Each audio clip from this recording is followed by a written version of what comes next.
വെളുക്കാൻ തേച്ചത് പാണ്ടായെന്ന് കേട്ടിട്ടുണ്ടോ? British India സമയത്ത് ബ്രിട്ടീഷുകാർ കോബ്രാസിനെ കൊണ്ട് പൊറുതിമുട്ടി. എവിടെ നോക്കിയാലും കോബ്രാസ്. അപ്പോൾ ബ്രിട്ടീഷുകാർ എന്ത് ചെയ്തു? ഇന്ത്യൻസിനൊരു ഓഫർ വെച്ചു, നിങ്ങൾ ഒരു കോബ്രാനെ പിടിച്ചു കൊണ്ടുവന്നാൽ ഞങ്ങൾ ഇത്ര പൈസ തരാമെന്ന്.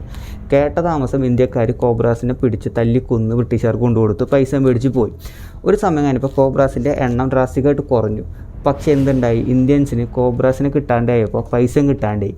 ഇന്ത്യൻസ് ബുദ്ധിമാന്മാരായതുകൊണ്ട് പറയല്ല, അവർ സ്വയമേ കോബ്രാസിനെ ബ്രീഡ് ചെയ്ത് തുടങ്ങി.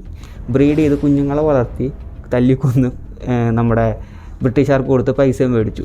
ബ്രിട്ടീഷുകാർ നോക്കിയപ്പോൾ കോബ്രാസിൻ്റെ ഇൻകമിങ് കുറയണില്ല, ഇവരെ പൈസയാണ് കുറഞ്ഞുകൊണ്ടിരിക്കുന്നത്.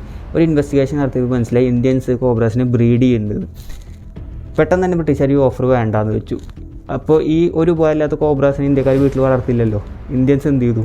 കോബ്രാസിനെ സ്ട്രീറ്റ്സിലേക്ക് ഇറക്കി വിട്ടു. ഈ ഓഫർ തുടങ്ങിയ സമയത്ത് എത്ര കോബ്രാസ് ഉണ്ടായിരുന്നു അതിൻ്റെ 2 ഇരട്ടി കോബ്രാസായി നാട് മൊത്തം. നല്ലൊരു ഇൻറ്റൻഷനോടുകൂടി ചെയ്ത കാര്യം എങ്ങനെ ഉൾട്ടയാവുമെന്ന് നമുക്ക് കാണിച്ചു തരുന്ന ഒരു എക്സാമ്പിളാണ്. ഇതിനാണ് നമുക്ക് കോബ്ര എഫക്റ്റ് എന്ന് പറയാൻ പറ്റുക. ഇതിനൊരു വേറൊരു ഇതും കൂടി ഉണ്ട്. അതായത് സൊസൈറ്റിക്ക് എന്ത് പറ്റിയാലും കുഴപ്പമില്ല, എൻ്റെ കീശ വീർക്കണം, അല്ലെങ്കിൽ എനിക്ക് നന്നായി ജീവിക്കണം എന്നുള്ളൊരു ചിന്തയാണ് ആൾക്കാർക്കുള്ളത്. അതങ്ങനെ തന്നെയാണ് എപ്പോഴും ഉണ്ടാവുക. സെൽഫിഷ്നെസ്സാണ്.